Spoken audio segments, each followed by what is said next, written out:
Continuity is really important because most of the techniques that we've been learning about can only be used on continuous functions. We're also going to look at something called differentiability in the next lesson, which again, also very important because in order to use our techniques, we typically need to have differentiable functions as well. So let's start off with continuous and just say what that is.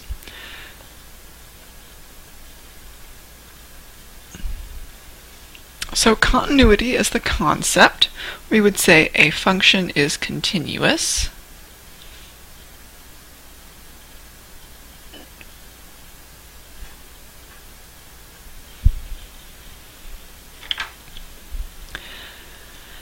so the informal definition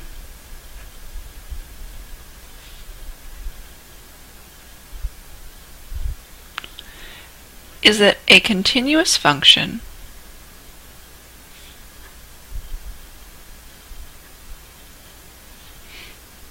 is one that we don't have to lift our pencil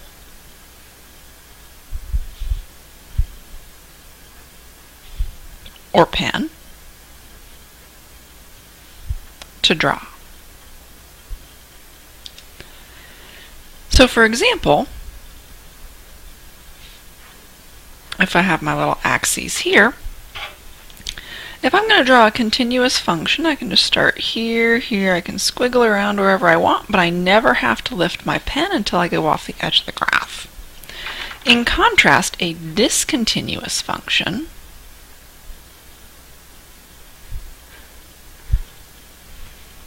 would be one like this. I start over here, and then I stop, and I lift up my pen, and I move somewhere else. And then I'm sort of going along like this, and I stop because there's a little hole or removable discontinuity. And then I go up to a vertical asymptote, and then I come from the other side of the vertical asymptote and head off. These are all discontinuities. Here, I'll put that vertical asymptote in there where we can see it.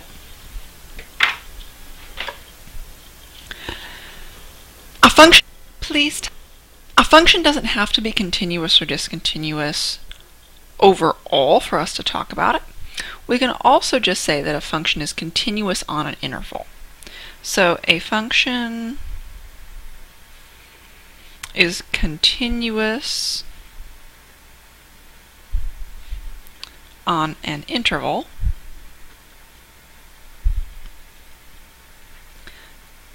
if we don't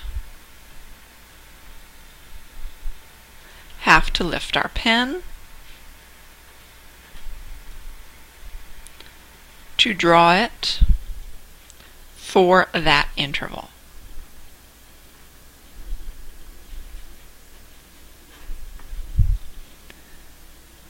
Outside of that interval,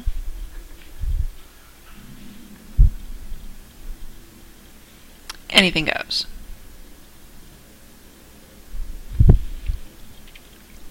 So for example, if we had something like this, let's say 1, 2, -3, -2, -1,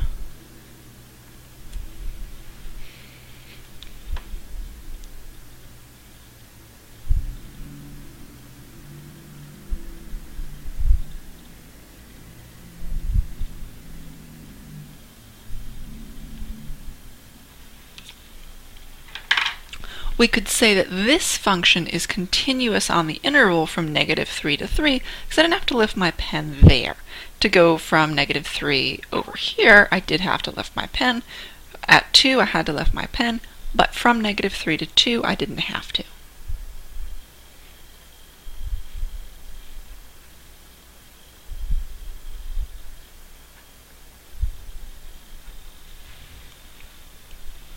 So let's look at a sample problem on a graph.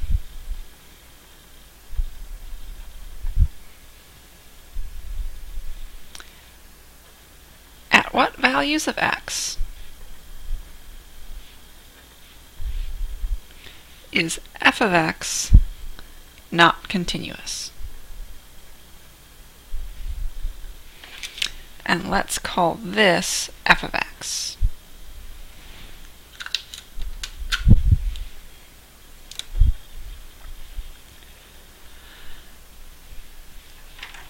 So what I'm looking for here is I'm looking for where I need to lift my pen while I'm drawing this curve.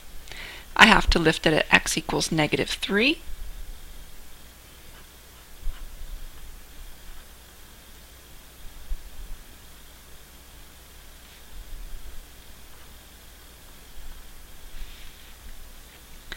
I have to lift it again at x equals 1. And a final time to go over this little hole, this little removable discontinuity at x equals 3. The formal definition of continuity is a little bit different. It involves limits, which is why it's in this unit.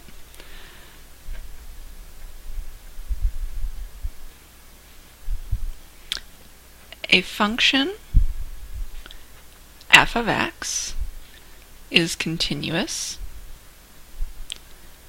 at x equals c if the limit as x approaches c of f of x equals f of c. So we saw this before with one of our previous limits lectures. Basically what this is saying is we find the left-hand limit and the right-hand limit. They'd better match. That gives us this overall limit at x approaches c. And this f of c is just saying that whatever the value is when x equals c, that had better be the same as this limit.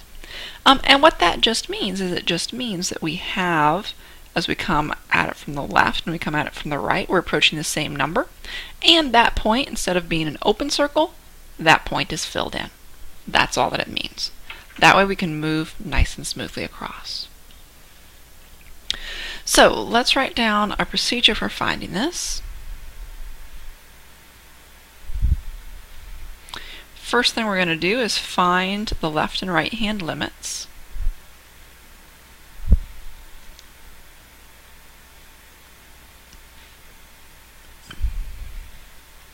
Second, we're going to compare them. Do they match? No. That means it's discontinuous.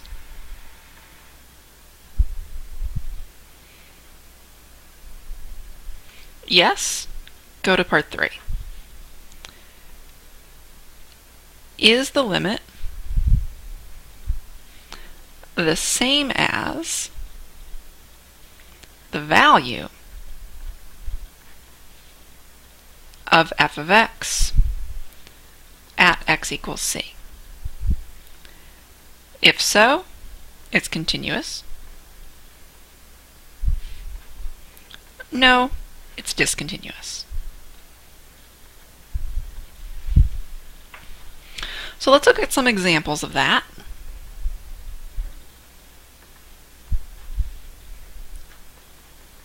Let's say that f of x is x plus 5 if x is less than or equal to 2. Let's say it's x squared plus 3 if x is greater than 2. And what we want to know is f of x continuous at x equals 2? Well, with it set up here, first thing we're going to do is we're going to find the left-hand limit. Then we're going to find the right limit, and then we're going to compare. So the limit as x approaches 2 from the left of f of x, we've got 2 here, so remember on this side our equation is x plus 5, f of x equals x plus 5. On this side, f of x equals x squared plus 3. So if we're on the left-hand limit, we're looking at this one.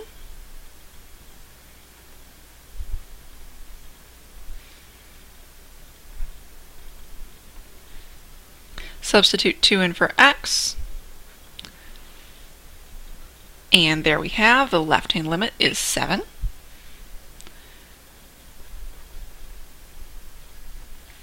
Same thing for the right-hand limit.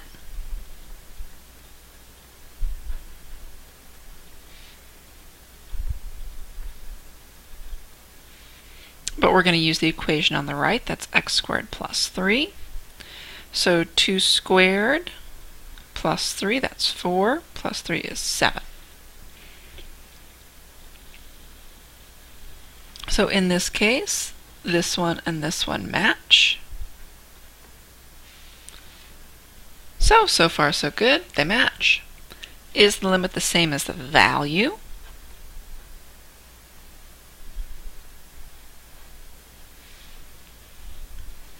Well, when x equals 2, our equation is x plus 5.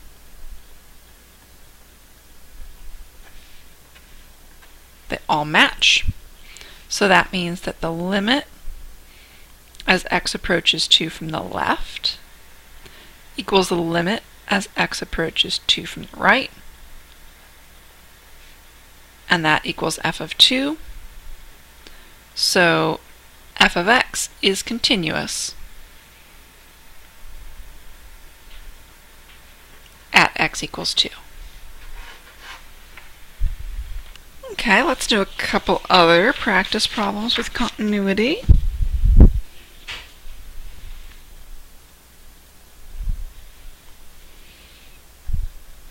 If g of x equals 8, if x equals 4, and equals x plus 8 over 4, if x does not equal 4, is g of x continuous at 4? So remember what's happening with g of x is, so we've got 4 here. Exactly at 4, x equals 8, or g of x equals 8. But when it's not equal to 4, so both on the left and on the right, g of x equals x plus 8 over 4. So when we're doing the left limit and we're doing the right limit, we're using the exact same equation.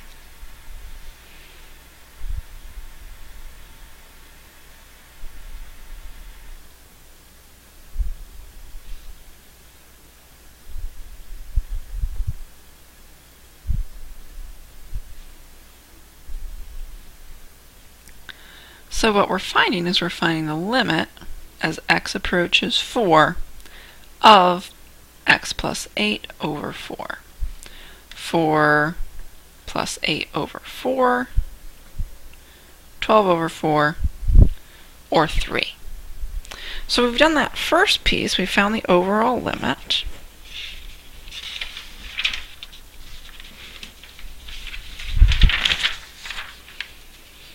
Now I need to just compare it to the value of f of x at x equals c.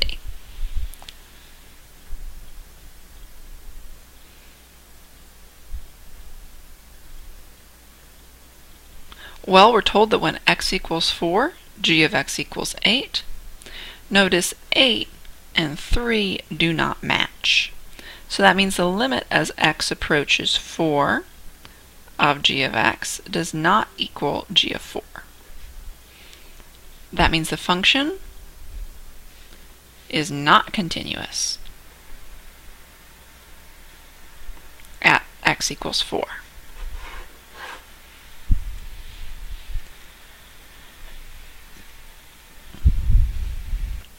Thirdly, let's look at one that isn't a piecewise function. Let's say h of x equals x plus 5 over x minus 9. Is h of x continuous at x equals 9? So here we only have one function.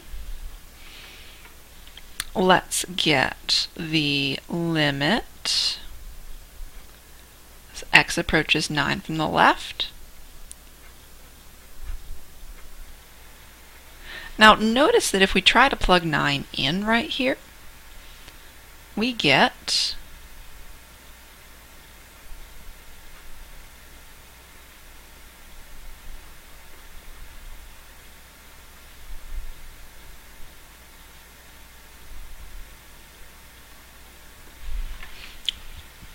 we get a vertical asymptote. If we have a vertical asymptote, this automatically means it's discontinuous.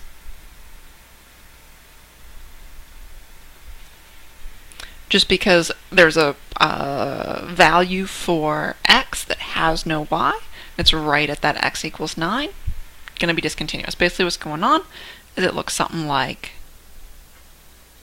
this.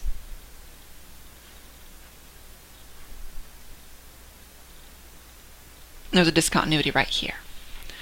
If we went on, we could do the full formal definition and say, okay, when we find h of 9, there is no value.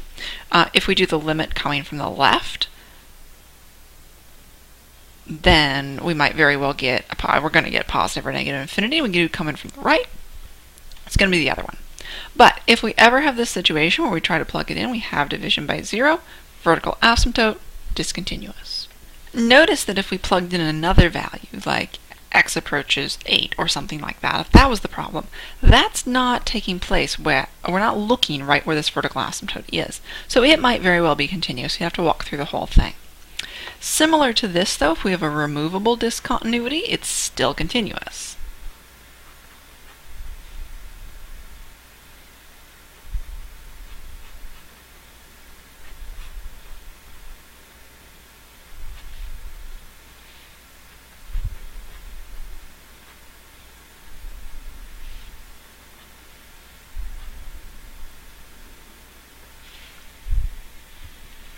Is j of x continuous at x equals -3? Well, when we're finding that limit, what we do is we would be canceling this out. But when we're finding j of -3, we're just putting -3 plus 3, -3 minus 3 over -3 plus 3. Notice that we're getting 0 divided by 0. We're not allowed to divide by 0, so it's a removable discontinuity.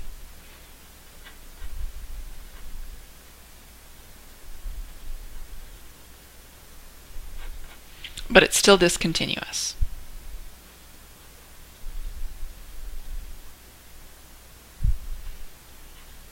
It's this sort of shape.